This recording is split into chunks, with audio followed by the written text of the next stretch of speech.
Hello friends, welcome to target online exam. आज हम discuss करेंगे CDP previous year question paper. आप सभी लोग वीडियो को लास्ट तक जरूर देखिएगा। आप बिल्कुल बेसिक से स्टार्ट कर रहे हैं और कॉन्सेप्ट के साथ यहाँ पर हम समझाने की कोशिश करेंगे। आई होप आप लोगों को समझ में भी आए। अगर आप लोगों को ये वीडियो थोड़ी भी यूजफुल लगे तो प्लीज आप सभी लोग वीडियो को लाइक करके चैनल को सब्सक्राइब करके बेल आइकन प्रेस कर लीजिएगा। इससे नोटिफिकेशन आप सभी को मिलता रहेगा। तो चलिए स्टार्ट करते हैं। क्वेश्चन फर्स्ट है, यहाँ पर कहा गया है कि निम्नलिखित में से कौन सा समस्या समाधान में बाधक नहीं है। मान लीजिए आपके सामने कोई समस्या आ जाती है तो आप क्या करेंगे। तो यहाँ पे देखिए, आप समस्या का हल नहीं कर पाएंगे तो ये क्या हो जाएगी, चिंता हो जाएगी। आप उसके बारे में सोचेंगे तो ये बाधक हो जाएगी। आपको क्या करना है, हल ढूंढना है, उसका समाधान करना है। मन में नकारात्मक मानसिक वृत्ति आ जाएगी, ये भी पॉइंट गलत हो जाएगा। आप अपने भाग्य को सोचेंगे कि ये भाग्य का नाश है, ये भी पॉइंट गलत हो जाएगा। आप क्या करेंगे, आप सूझबूझ से काम करेंगे जिससे समस्या का समाधान मिल सके। तो आपका आंसर यहाँ पर ए सही हो जाएगा। इसके बारे में यहाँ पर आप सभी लोग व्याख्यान देख सकते हैं कि सूझ या अंतर्दृष्टि समस्या समाधान की एक विधि है जिसमें प्राणी क्या करता है, जो उसके सामने उपस्थित समस्या होती है या परिस्थिति होती है उस पर पूर्ण रूपेण विचार करके अथवा उसे अच्छी तरह से समझकर अंतर्दृष्टि या सूझ के द्वारा समस्या का समाधान खोजता है या निकालता है। तो यहाँ पर आप सभी लोग ध्यान रखिएगा। नेक्स्ट क्वेश्चन है, पियाजे से संबंधित 2 से 3 नंबर के क्वेश्चन आपके एग्जाम में पूछे जाते हैं। इसे आप सभी लोग ध्यान से जरूर देखिएगा। क्वेश्चन नंबर 2 है कि पियाजे के अनुसार विकास की पहली अवस्था जो जन्म से 2 वर्ष होती है, पहली अवस्था कौन सी अवस्था कहलाती है? संवेदी पेशीय अवस्था कहलाती है।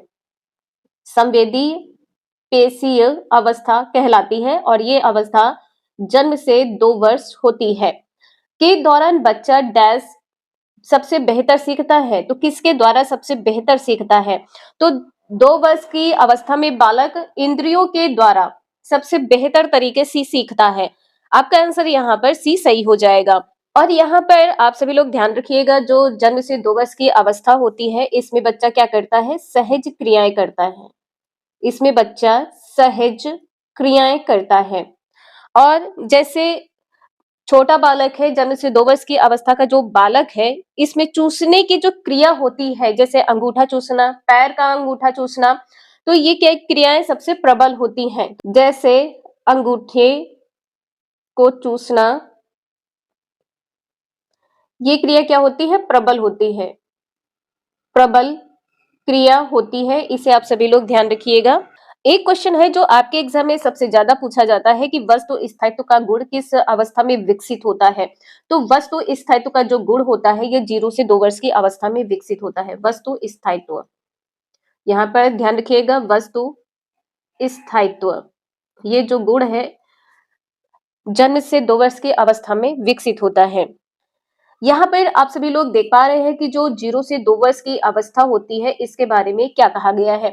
तो ये पहली अवस्था संवेदी पेशीय अवस्था होती है। इसमें क्या करता है बालक, देखने, छूने, पहुंचने, पकड़ने, चूसने आदि की स्वतः सहज क्रियाओं से व्यवस्थित प्रयासरत क्रियाओं की ओर अग्रसर होता है। तो ये जो क्रियाएं होती है ये 0 से 2 वर्ष की अवस्थाओं में बालक करता है। क्वेश्चन नंबर 3 है, सबसे अधिक गहन और जटिल सामाजिकरण होता है तो किस अवस्था में होता है? सभी को पता होगा कि यह किशोरावस्था के दौरान होता है। डी आंसर यहाँ पर आपका सही हो जाएगा। और इस अवस्था में आप लोग यहाँ पर देख पा रहे हैं कि इस अवस्था में बालक क्या करता है, जो किशोर की अवस्था होती है इसमें समूह निर्माण की प्रवृत्ति होती है। बालक समूह में रहना पसंद करता है, मित्रता की भावना का विकास होता है। एक से अधिक, आप सभी ने देखा होगा कि किशोर की अवस्था में या किशोरावस्था में बालकों के जो है 1 से अधिक मित्र होते हैं। सामाजिक गुण का विकास होता है, समूह के प्रति भक्ति, सामाजिक परिपक्वता की भावना का विकास होता है। बहिर्मुखी की प्रक्रियाओं को समृद्ध, गहन व जटिल बनाते हैं। तो ये कुछ विशेषताएं हैं किशोरावस्था की, इसे आप सभी लोग ध्यान रखिएगा। नेक्स्ट है, आनुवांशिकता को डैश सामाजिकरण संरचना माना जाता है। तो यहाँ पर आपका आंसर कैसे ही हो जाएगा, स्थिर सामाजिक संरचना। तो यहाँ पर ये किससे प्राप्त होता है, तो यह माता पिता से प्राप्त होता है। जो वंशानुक्रम होता है, वंशानुक्रम का जो प्रत्येक गुण होता है या जो गुण होता है यह किससे प्राप्त होता है, तो यह माता पिता से प्राप्त होता है और यह स्थिर होता है। ठीक है, यह क्या होता है, स्थिर होता है। और यहाँ पे ध्यान रखिएगा, जो वातावरण है, वातावरण ये गत्यात्मक सामाजिक संरचना के अंतर्गत आएगा। गत्यात्मक क्या है, वातावरण है। स्थिर क्या है, आप सभी का आनुवांशिक है। इसके बारे में यहाँ पर बताया गया है कि जो आनुवांशिक क्रम है या आनुवांशिक गुण है प्रत्येक व्यक्ति को अपने माता पिता से प्राप्त होता है, जो कि स्थिर रहता है। लेकिन जो आपका वातावरण प्रभाव है, इन गुणों को दिशा व दशा दोनों मिलती है। आपको इसकी दिशा भी मिलती है, आपको इसकी दशा भी मिलती है कि आप किस दिशा में या किस दशा में आप अपने को वातावरण के अनुसार अनुकूलित करते हैं। इसलिए वातावरण जो होता है यह सामाजिक संरचना का गत्यात्मक पहलू है, लेकिन जो वंशानुक्रम ये क्या है, स्थिर पहलू है। इंपॉर्टेंट है, ध्यान रखिएगा। नेक्स्ट है सीखने का वह सिद्धांत जो पूर्ण रूप से और केवल अवलोकनीय व्यवहार पर आधारित है, सीखने के डैश सिद्धांत से संबद्ध है। यहाँ पर कहा गया है कि जो सीखने का सिद्धांत है वह पूर्ण रूप से और केवल अवलोकनीय व्यवहार पर आधारित है। आप उसका अवलोकन कर सकते हैं। तो फिफ्थ का आंसर यहाँ पर कैसे हो जाएगा, व्यवहारवादी, आपका व्यवहार। ठीक है, जब आप किसी से मिलते हैं या किसी से बातचीत करते हैं तो आपका व्यवहार बता देता है कि आप किस प्रकार के हैं। ठीक है, तो उसका अवलोकन किया जाता है व्यवहार का। ए आंसर यहाँ पर सही है। और यहाँ पर आप सभी लोग देख पा रहे हैं कि व्यक्ति उद्दीपक के प्रति प्रतिक्रिया करता है या प्रतिक्रिया से प्राप्त होने वाले परिणाम को ध्यान में रखकर सीखता है। ठीक है, जब आप किसी से बात करते हैं तो मान लीजिए आपका बिहेवियर अच्छा ना लगे या आपके बोलने का तरीका अच्छा ना लगे, तो वो क्या करेगा, वो इसे ध्यान में रखेगा और इससे सीखेगा कि आपसे नेक्स्ट टाइम बात करनी है या नहीं करनी है। तो यहाँ पर इंपॉर्टेंट है, इसे ध्यान रखिएगा। क्वेश्चन नंबर नेक्स्ट है कि निम्नलिखित में से कौन सा समझ के लिए शिक्षण को प्रदर्शित नहीं करता है।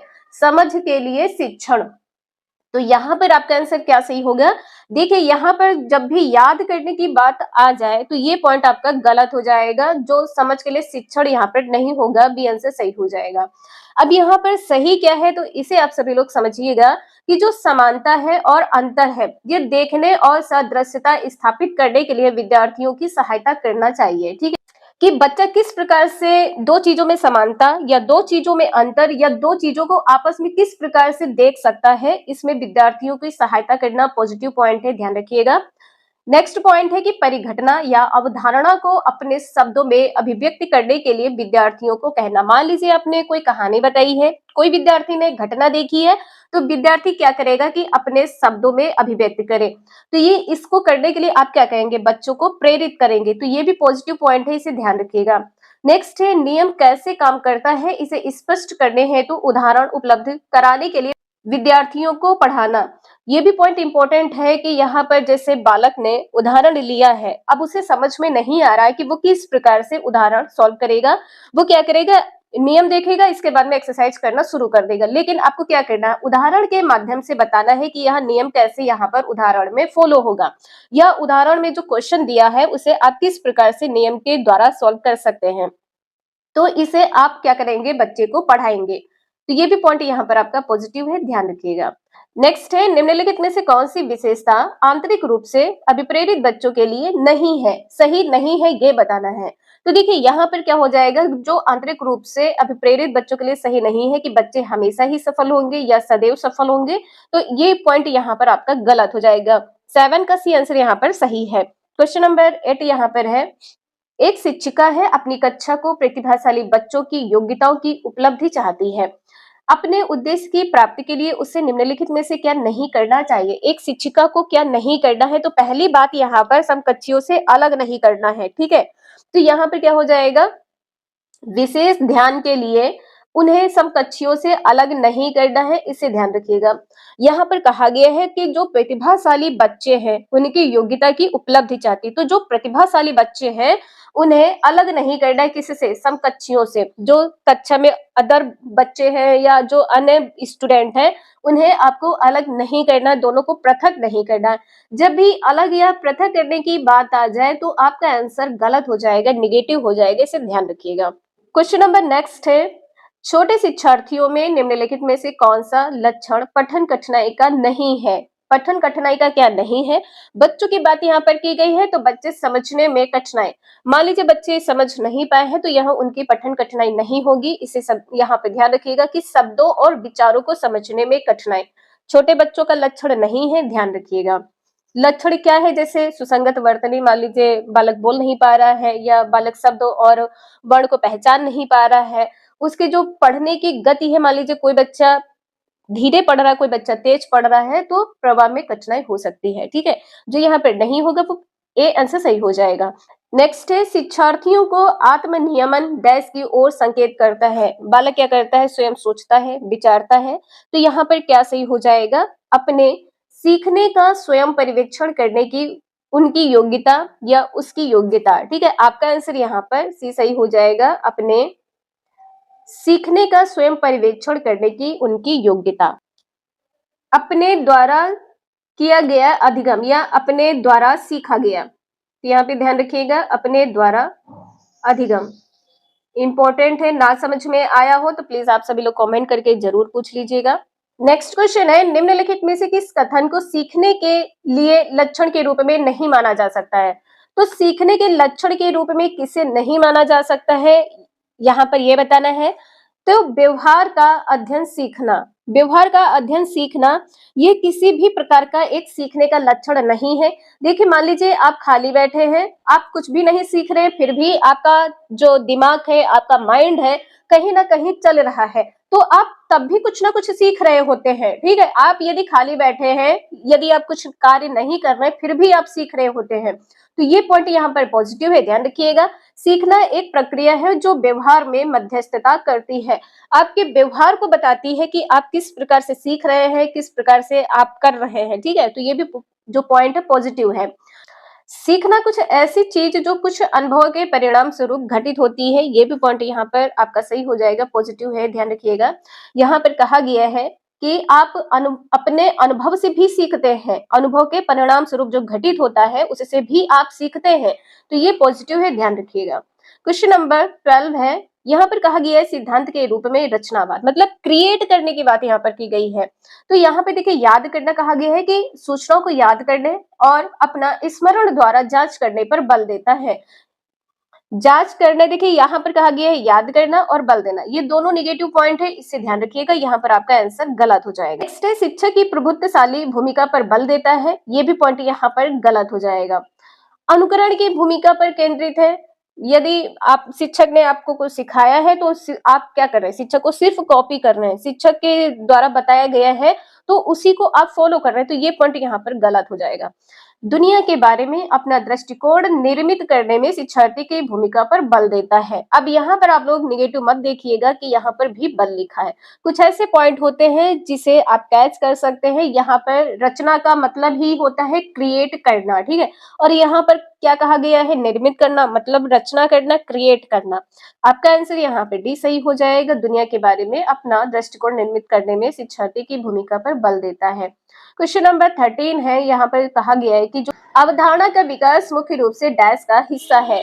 अवधारणा, तो अब यहाँ पर क्या आपका आंसर सही हो जाएगा। देखिए, जो अवधारणा किससे संबंधित है, तो बौद्धिक विकास से संबंधित है, डी आंसर यहाँ पर आपका सही हो जाएगा।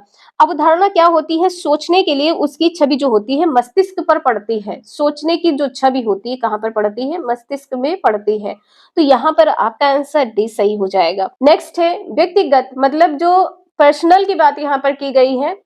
शिक्षार्थी एक दूसरे से डैश में भिन्न होते, जो व्यक्तिगत शिक्षार्थी है एक अलग विद्यार्थी है और एक अलग विद्यार्थी है, तो यहाँ पर क्या कहा गया है कि ये भिन्न होते, तो किसमें भिन्न होते हैं ये बताना है।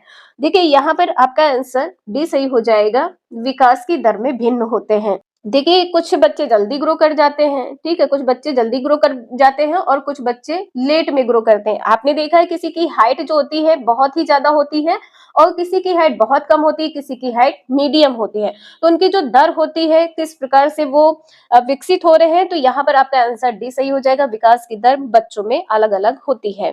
क्वेश्चन नंबर 15 है, यहाँ पर पूछा गया है कि बच्चों के उचित विकास को सुनिश्चित करने के लिए उसका स्वस्थ शारीरिक विकास एक महत्वपूर्ण आवश्यकता है, यह कथन।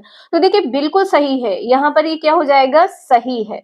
अब यहाँ पर आपका आंसर सही क्या होगा, इसे ध्यान रखना है, क्योंकि जो विकास क्रम है, शारीरिक विकास सबसे पहले स्थान पर आता है, जो विकास क्रम है शारीरिक विकास सबसे पहले स्थान पर आता है, ये पॉइंट यहाँ पर गलत हो जाएगा।